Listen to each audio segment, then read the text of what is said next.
ومن أحسن قولا ممن دعا إلى الله وعمل صالحا وقال إنني من المسلمين. السلام عليكم ورحمة الله وبركاته. بسم الله الرحمن الرحيم. الحمد لله رب العالمين والصلاة والسلام على سيد المرسلين নবীনা মুহাম্মদ ওয়া আলা আলিহি ওয়া সাহবিহি আজমাইন, আম্মা বাদ। সম্মানিত শ্রোতা দর্শক মণ্ডলী, যে যেখান থেকে আমাদের সাথে যুক্ত হয়েছেন, আহলান ওয়া সাহলান ওয়া মারহাবান বিকুম। আল্লাহ রাব্বুল আলামিন আপনাদের দিন দুনিয়ার সার্বিক বিষয় সহজ করুন, সমস্ত বালা মুসিবত থেকে, অনিষ্ট থেকে, বিপদ আপদ থেকে আমাদের সকলকে রক্ষা করুন, দুনিয়া আখিরাতে সম্মানিত করুন, ভুল ত্রুটি আল্লাহ মাফ করুন, সংশোধনের তৌফিক দান করুন। আজ রবিবার 2রা জিলকাদা 1447 হিজরি মোতাবেক 19 এপ্রিল 2026 আমাদের ধারাবাহিক আলোচনা ফিকহুত তালাক, তালাকের মাসাইল, পর্ব নম্বর 5। বিষয়বস্তু বেদাতি তালাক, আর তালাক আল বেদঈ, বেদাতি তালাক। গত আলোচনার বিষয় ছিল সুন্নতি তালাক। আমরা চেষ্টা করেছিলাম যে সুন্নতি ও বেদাতি তালাক দুটো একসাথে আলোচনা করব, কিন্তু সময়ের স্বল্পতার কারণে আর বিষয়টি একটু বিস্তারিত হওয়ার কারণে আর একটা দিক থেকে গেছি, সেটা হচ্ছে শরীয়ত বিরোধী তালাক। বেদাতি তালাক মানে রাসূলুল্লাহ সাল্লাল্লাহু আলাইহি ওয়াসাল্লামের আনিত দিন, রব্বুল আলামিনের পক্ষ থেকে যা নাযিল হয়েছে, আসমানি সিলেবাস, ওহীর বিধান, তার পরিপন্থী তালাক। কোরআন সুন্নাহয় যেভাবে দিক নির্দেশনা দেওয়া হয়েছে তালাকের জন্য, সেই দিক নির্দেশনা মোতাবেক তালাক না দেওয়া বা না নেওয়া, এ হচ্ছে বেদাতি তালাক। বলছেন লেখক, আত-তালাকুল বিদঈ, বেদাতি তালাক ওয়া তালাক আল মুখালিফ লিশ-শারআ। বেদাতি তালাক হচ্ছে এমন তালাক যা শরীয়ত বিরোধী, যে কথাটি বললাম। শরীয়ত আল্লাহর কোরআন এবং হাদিসে রয়েছে। কোরআন এবং হাদিস দুটি হচ্ছে আসমানি ওহী রব্বুল আলামিনের, যা রাসূলুল্লাহ সাল্লাল্লাহু আলাইহি ওয়াসাল্লামের কাছে জিবরাইল আলাইহিস সালামের মাধ্যমে আল্লাহ পৌঁছে দিয়েছেন, এবং তিনি সে আমানত উম্মতের কাছে যথাযথ পৌঁছে দিয়েছেন। আলা হাল বাল্লাগত, এবং মানুষকে সাক্ষী রেখেছেন যে শোনো ভালো করে, বলো আমি কি তোমাদের কাছে সুন্দরভাবে পৌঁছে দিয়েছি। সাহাবায়ে কেরামগণ তারা সাক্ষ্য প্রদান করেছেন বিদায় হজে আরাফার ময়দানে, আল্লাহুম্মা নাম, জি হ্যাঁ। শরীয়ত বিরোধী তালাক বলছেন ওয়াহুয়া নাওআন, সেটি হচ্ছে দুই রকমের। তাহলে বেদাতি তালাক আবার দুই রকমের। তালাক দুই প্রকার, সুন্নতি তালাক, বেদাতি তালাক। বেদাতি তালাক হচ্ছে দুই প্রকার, দুই ধরনের। তার একটি হচ্ছে বিদঈউন ফিল ওয়াক্ত, সময়ের দিক থেকে বেদাত। সে তালাকটি বেদাত কেন? আর বেদাত মানে গুমরাহির পরিণাম কিন্তু জাহান্নামের শাস্তি রয়েছে। জি, যারা এই বেদাতি তালাকের পথ অবলম্বন করবে তাদের জাহান্নামের শাস্তি রয়েছে। কিন্তু শাস্তি কখনো কখনো অস্থায়ী হয়, স্থায়ী হয়। এখানে অস্থায়ী নয়, যদি আল্লাহর বিধানকে বিশ্বাস করে কিন্তু ভুল বুঝে অথবা সীমা লঙ্ঘন করে, তবে আল্লাহর বিধানে বিশ্বাসী, আমরা আল্লাহর বিধান মানি, কিন্তু অজ্ঞতার কারণে, যে কোনো কারণে ভুল পথ অবলম্বন করছে, তাহলে অস্থায়ী শাস্তি। আবার শাস্তি কখনো কখনো বিভিন্ন কারণে স্থগিত হয়ে যায়, মাফ হয়ে যায়, হতে পারে। এই জন্য বেদাতের পরিণাম জাহান্নাম মানে এই নয় যে সমস্ত বেদাতি স্থায়ী জাহান্নামী, সেটাও নয়। আর সমস্ত বেদাতিকে শাস্তি হবেই হবে, এটা আবশ্যক নয়। কারণ আল্লাহর আযাব থেকে রক্ষা পাওয়ার বিভিন্ন উপায় রয়েছে। আমি একটি আলোচনা করেছি 10টি মাধ্যম আল্লাহর আযাব থেকে রক্ষা পাওয়ার। ইমাম শেখুল ইসলাম ইবনে তাইমিয়া রাহিমাহুল্লাহ এই গুরুত্বপূর্ণ বিষয়টি তিনি উল্লেখ করেছেন আর কিতাবাদিতে।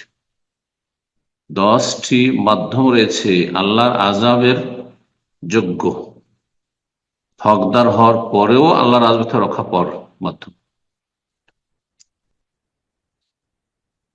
তো সেই আলোচনাটি বিস্তারিত শুনতে পারবেন, যে যারা ভুলভ্রান্তি করেছেন, কাবিরা গুনাহে লিপ্ত হয়েছেন, আর তারপরে আল্লাহ রহমতের আশাবাদী সবসময় থাকবেন, সংশোধনের জীবন ফিরে আসলে তাদের যেন 10টি রাস্তা রয়েছে আল্লাহর আযাব থেকে রক্ষা পাওয়ার। যে কোনো একটি যদি আপনাকে আমাকে পেয়ে যায়, আল্লাহর আযাব থেকে রক্ষা পেয়ে যাবেন ইনশাআল্লাহ।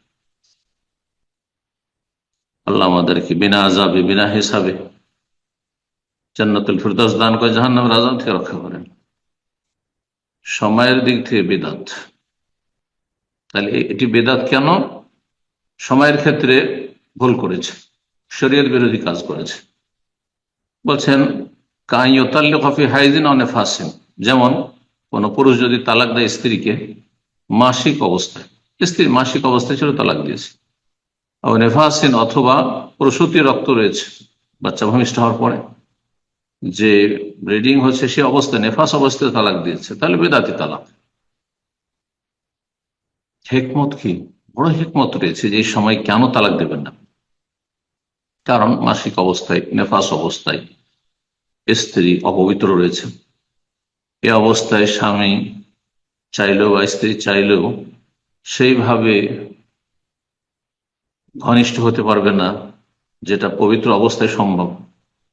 সুতরাং একটা দূরত্ব থেকে যেতে পারে, এবং রাগ ঠান্ডা করার জন্য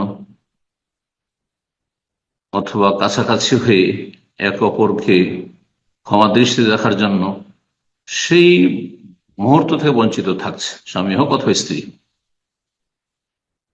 তখন এখানে তালাকের সম্ভাবনা, বিচ্ছিন্নতার সম্ভাবনা খুব বেড়ে যাচ্ছে, যার ফলে এই নাপাক অবস্থায় তালাক দেওয়া চলবে। পাক পবিত্র অবস্থায় যখন অন্তরঙ্গ মুহূর্তে আসতে পারবে, তারপরে বনিবনা হচ্ছে না, তারপরেও তালাক ছাড়া কোনো রাস্তায় দেখছে না, তার মানে এই সংসার করা সম্ভব নয়।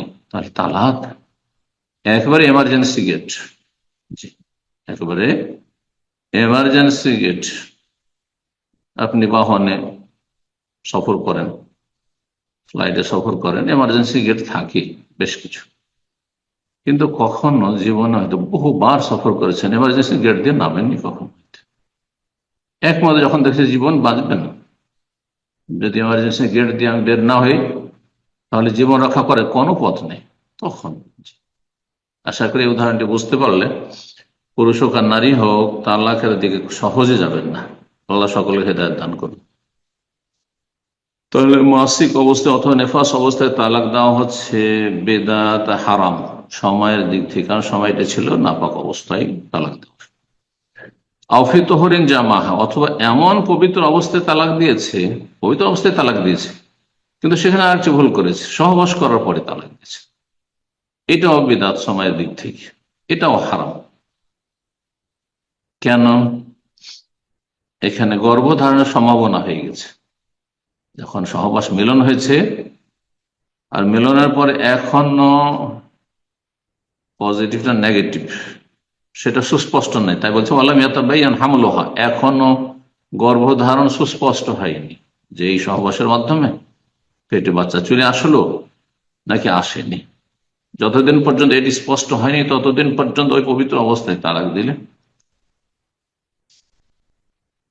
কি হবে? সেটি বেদাতি তালাক হবে, হারাম তালাক। আর বেদাত কাবিরা গুনাহ কিন্তু। জি, এই 3 প্রকারের তালাক, হাযা তালাক হারামুন ওয়া ইয়াকাউ, এই তালাক হচ্ছে হারাম। মাসিক অবস্থায় তালাক দেওয়া হারাম, নেফাস অবস্থায় তালাক দেওয়া হারাম, এমন পবিত্র অবস্থায়, যে পবিত্র অবস্থায় স্বামী স্ত্রী মিলন হয়েছে একবার অথবা একাধিকবার আর এখনো গর্ভধারণ সুস্পষ্ট হয়নি, হ্যাঁ কনসেপ্ট হইলো কি হইলো না, এই অবস্থায় তালাক দেওয়া হারাম। আচ্ছা, তালাক দেওয়া তো হারাম, কিন্তু তালাক হবে না হবে না, সংগঠিত হবে না হবে না। কেউ মাসিক অবস্থায় তালাক দিচ্ছে, অনেকে আসেন এখন স্ত্রীকে রক্ষা করবেন অথবা স্ত্রী চাই স্বামীর কাছে ফিরে যাবেন, 3 তালাক হয়ে গেছে কিন্তু মাসিক অবস্থায় তালাক হয়েছে, এখন এখানে সুবিধাবাদী হয়ে যায়। সুবিধাবাদী হইলে হবে না। কোরআন সুন্নাহর আলোকে যদি আপনার যোগ্যতা থাকে কোরআন সুন্নাহ থেকে ফতোয়া নেওয়ার, মুজতাহিদ বিজ্ঞ আলেম, তাহলে সরাসরি ফতোয়া নিতে পারেন। না হলে যেসব বিজ্ঞ আলেমদের আপনি অনুসারী তাদের ফতোয়া নেবেন, অধিকাংশ আলেমদের ফতোয়া নেবেন, সন্দেহের ভিত্তিতে আপনি সংসার করবেন না। না হলে হতে পারে যে আপনি হারাম জীবন যাপন করছেন, ব্যভিচারী জীবন যাপন করছেন। বিষয়টি অত্যন্ত কঠিন বিষয় যদি আপনার জন্য হারাম হয়, কিন্তু সন্দেহের ভিত্তিতে নিজের সুবিধার্থে আপনি সংসার করতেই থাকলেন, অথচ তালাক হয়েছে, 3 তালাক হয়ে গেছে, তাহলে আপনি হারাম জীবন যাপন করছেন। এ তালাক হবে কি হবে না? অধিকাংশ ওলামাদের মত হচ্ছে তালাক হয়ে যাবে।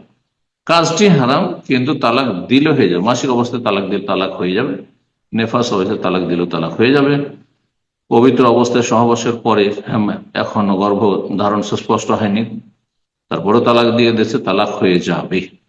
অল্প কিছু আলেমদের মত হচ্ছে তালাক হবে না। গুনাহগার হবে কিনা? বেদাত অবশ্যই গুনাহগার, হারাম কাজটি আসেম। আর যেই ব্যক্তি এই কাজ করবে, যে মাসিক অবস্থায় নেফাস অবস্থায় তালাক দেবে অথবা এমন পবিত্র অবস্থায় যে পবিত্রতায় সহবাস হয়েছে, তাহলে সে হচ্ছে গুনাহগার। তার করণীয় কি বলছে? তাহলে ওই স্ত্রীকে ফিরিয়ে নিতে হবে। মাসিক অবস্থায় তালাক দিয়েছেন, মাসলা জানতে পেরেছেন হারাম কাজ করেছেন, নেফাস তালাক দিয়ে জানতে পেরেছেন যে হারাম কাজ, তাহলে ফিরিয়ে নেওয়া ফরজ। যদি প্রথম তালাক হয়, দ্বিতীয় তালাক হয়, কারণ প্রথম আর দ্বিতীয় তালাক তালাকের রাজি, ফিরিয়ে নেওয়ার সুযোগ আছে। তৃতীয় তালাকের পর ফিরিয়ে নেওয়ার সুযোগ নেই, আর তালাক তো হয়ে গেছে মাসিক অবস্থায়। তাই বলছে ইনলাম তাকুন সালেসা, তৃতীয় তালাক যদি না হয় তাহলে সেই স্ত্রীকে ফিরিয়ে নেওয়া আবশ্যক, ফরজ। এই ফরজ ত্যাগ করলে গুনাহগার। ফিরিয়ে যদি না না না না আমি মাসিক অবস্থায় তালাক দিয়ে ফিরিয়ে নেব না, আমি পবিত্র অবস্থায় তালাক দিয়ে যদিও সহবাস করেছি আমি ফিরিয়ে নেব না, এটা বাচ্চা আসুক আর না আসুক, তাহলে আপনি হারাম কাজ করলেন, আপনি ফরজ ত্যাগ করলেন। তারপরে বলছেন যে মাসিক অবস্থায় যে তালাক দিয়েছে স্ত্রী, গিয়ে ওখানে বাসরে তালাক দিয়েছে, ফিরিয়ে নেওয়ার পরে কি করবে? করণীয় আমসা কাহা, নিজের সংসার রাখবে। ফিরিয়ে নিয়েছেন তখন আপনার স্ত্রী, আর ইদ্যতের মধ্যে ফেরার সুযোগ রয়েছে। ইদ্যত পার হয়ে গেলে আপনার বায়ন হয়ে যাবে, তখন বিবাহের নবায়ন করতে হবে। ফিরিয়ে এসেছেন আপনার স্ত্রী, তার সাথে আপনি যেমন স্বামী স্ত্রীর সম্পর্ক থাকে, শারীরিক সম্পর্ক সব থাকবে। কতদিন পর্যন্ত? যতদিন পর্যন্ত আবার সামনে পবিত্রতা না এসছে, তারপর সোম্মা তাহিজ, আবার মাসিক না এসছে, মানে আরেক মাসিক আসতে হবে। মাসিক অবস্থায় তালাক দিয়েছেন, তার পবিত্র হইল, এতে তালাক দেওয়া যাবে না। তারপর আবার আরেক মাসিক আসতে হবে, সোম্মা তাথর, তারপরে আবার পবিত্র হইতে হবে। এই পবিত্র হয়ে যদি মনে করে যে না স্ত্রীকে তো রাখা যাবে না, তাহলে সোম্মা ইনশা তাল্লা কাহা, চাইলে তাকে তালাক দেবে, আর চাইলে তাকে রেখে নেবে, যে না তালাক দিয়েছে সিদ্ধান্ত ভুল ছিল, আমার বৃহৎ স্বার্থ বা কল্যাণ এতে রয়েছে যে আমি একে নিজের কাছে রাখবো। ওমান তাল্লাক কাফি তোহরিন জামা হাফিহে, কোন ব্যক্তি যদি এমন পবিত্রতায় তালাক দেয় যে পবিত্রতায় সহবাস করে ফেলেছে আর তাতে গর্ভধারণ স্পষ্ট হয়নি, তাহলে কি করবে? তাকে নিজের কাছে রাখবে। কতক্ষণ পর্যন্ত? যতক্ষণ পর্যন্ত মাসিক না এসছে। মাসিকের পরে পাক পবিত্র হয়ে গেলে তারপরে তালাক দিতে পারবে। তাহলে পবিত্র অবস্থায় এমন পবিত্রতা তালাক দেয় যে পবিত্রতা সহবাস হয়েছে, এটা যদি হয় তাহলে একটি মাসিক চলে যাওয়ার পরে যে পবিত্রতা আসলো, এই তোহরই তালাক দিতে পারবে ইনশাআল্লাহ কাহা। আর যদি মনে করো রাখবো তো রাখবো, কিন্তু তালাকটা কিন্তু একটি হয়ে গেছে। আর দুটি অবস্থায় হলে মাসিক অবস্থায় আর নেফাস অবস্থায় যদি তালাক দিয়ে থাকে, তাহলে 2 মাসিক পার করতে হবে। মাসিক অবস্থায় তালাক দিয়েছে, নেফাস অবস্থায় রাখবে, তারপরে পবিত্র হবে, তারপরে মাসিক আসবে, তারপরে পবিত্র হবে, ওই দ্বিতীয় পবিত্রতা দিয়ে তালাক দিবে। দলিল প্রসিদ্ধ হাদিস, প্রায় হাদিসের কিতাবে হাদিসটি এসছে তালাকের অধ্যায়। আব্দুল্লাহ বিন ওমর রাদিয়াল্লাহু তাআলা আনহুর ঘটনা। ওমর রাদিয়াল্লাহু আমিরুল মুমিনিনের ছেলে এবং সিনিয়র সাহাবী, সুন্নতের অত্যন্ত পাবন সাহাবী আব্দুল্লাহ বিন ওমর রাদিয়াল্লাহু তাআলা আনহু, তার থেকে বর্ণিত হাদিসটি এবং তার ঘটনা। আন্নাহু তাল্লাকা ইমরাতাহু ওয়া হিয়া হায়েজ, তিনি তার স্ত্রীকে তালাক দিয়ে দিয়েছিলেন ঋতুবতী অবস্থায়, মাসিক অবস্থায়। জানা ছিল না মাসলা, জেনে শুনে হারাম কাজ করেননি তিনি।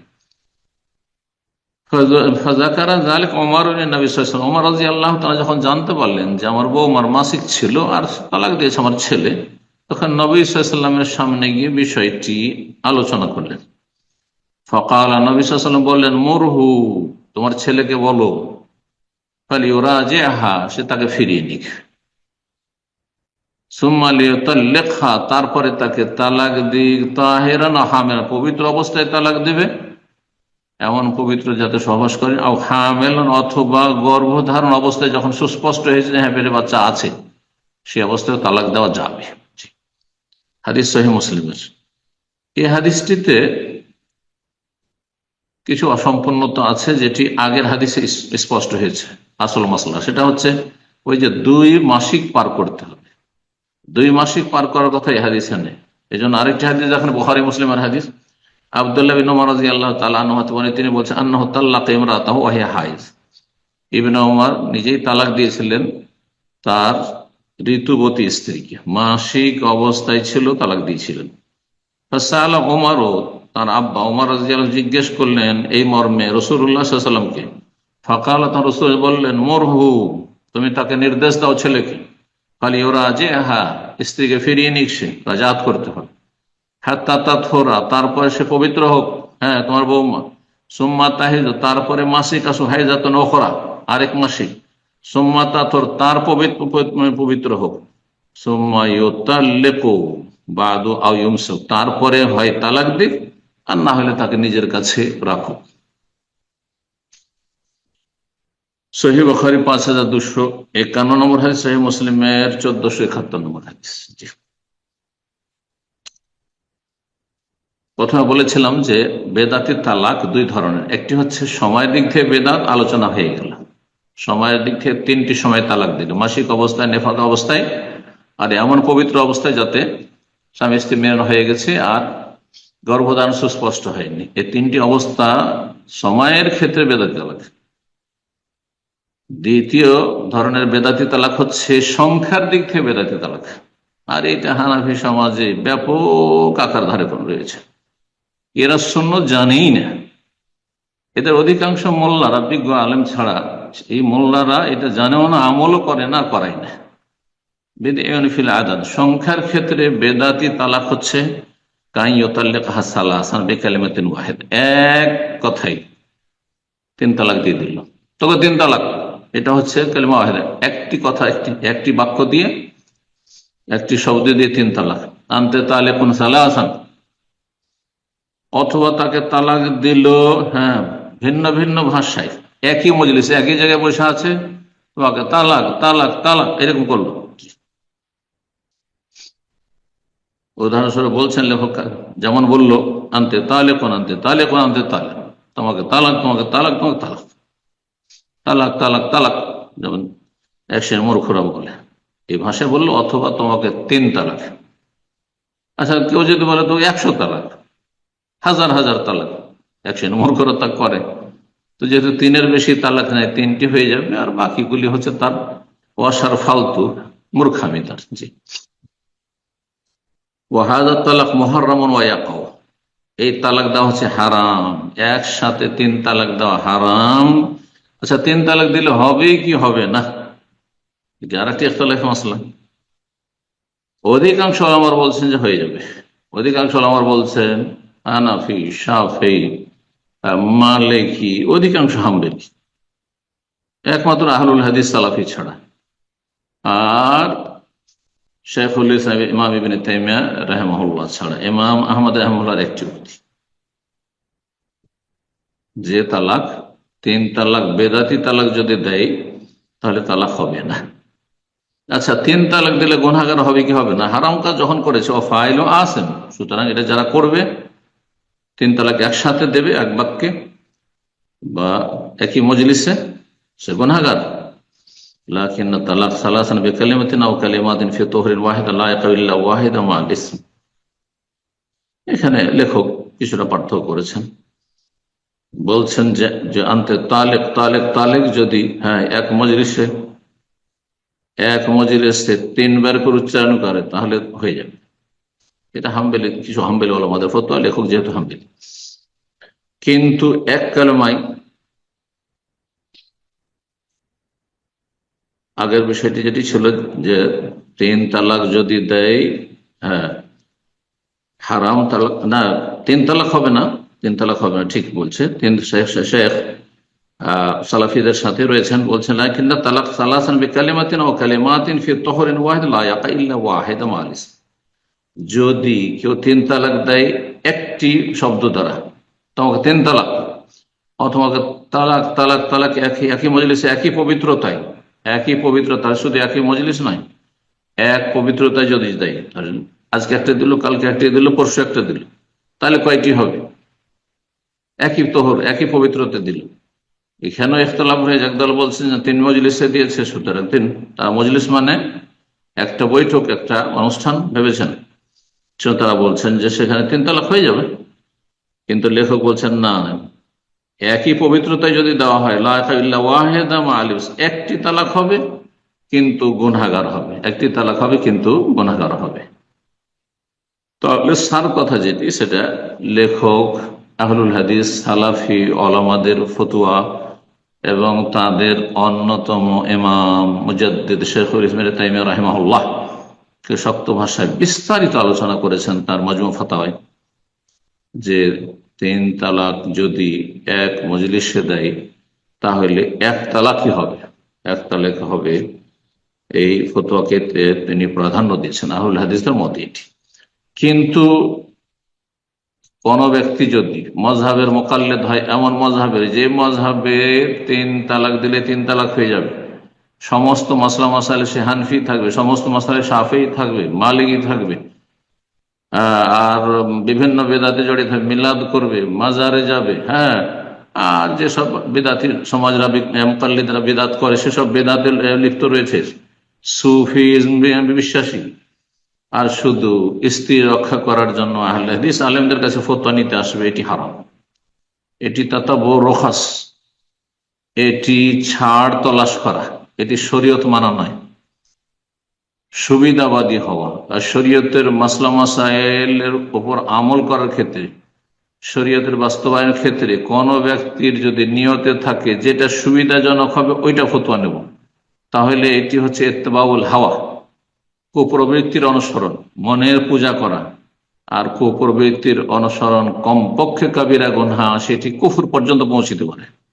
ইত্তেবাউ শাহাওয়াত বা ইত্তেবাউল হাওয়া, কুপ্রবৃত্তির গোলামি, এটি আফারা আইতা মান ইত্তাখাযা ইলাহাহু হাওয়া, জানো কি ওদেরকে যারা নিজের মনের পূজা করে থাকে, মনকে তারা মাবুদ বানিয়ে ফেলেছে, উপাস্য বানিয়ে ফেলেছে, শিরক, এটি কুফর। জি, কখনোই যেন এই নিয়ত না থাকে। হ্যাঁ, যেটি আপনার কাছে প্রাধান্যযোগ্য, আহলে হাদিসদের মত প্রাধান্যযোগ্য, আমি সব ক্ষেত্রে আহলুল হাদিস হয়ে গেলাম, সালাফি হয়ে গেলাম, আমি বেদাত ছেড়ে দিলাম, আমি সুফি ইসমের গুমরাহি ছেড়ে দিলাম, সব ছেড়ে দিলাম, কোরআন সুন্নাহয় যা আছে, মানহাজে সালাফ সাহাবায়ে কেরামদের আমলে যা আছে তাই নেব, ফালাহু যালিকা, তাহলে তার এটি অধিকার যে এক মজলিসের 3 তালাক 1 তালাক হবে, এবং তালাক দেওয়া তার হারাম হয়েছে, গুনাহগার হয়েছে, তওবা করবে আল্লাহর কাছে। আল্লাহ বুঝার তৌফিক দান করেন, নেক আমলে তৌফিক দান করেন, সমস্ত বালা মুসিবত থেকে, অশান্তি থেকে, অনিষ্ট থেকে আল্লাহ হেফাজত করেন। মুসলিম ভাই বোনদের জন্য বিশেষভাবে দোয়া করি, বিশেষ করে যারা দিন পালন করেন তাদের জন্য দোয়া করি, আল্লাহ তাদেরকে পারিবারিক অশান্তি, সমস্ত অশান্তি থেকে আল্লাহ যেন হেফাজত করেন। রব্বানা আতিনা ফিদ দুনিয়া হাসানা ওয়া ফিল আখিরাতি হাসানা ওয়া কিনা আযাবান নার। সুবহান রাব্বিকা রাব্বিল ইজ্জাতি আম্মা ইয়াসিফুন ওয়া সালামুন আলাল মুরসালিন ওয়াল হামদুলিল্লাহি রাব্বিল আলামিন।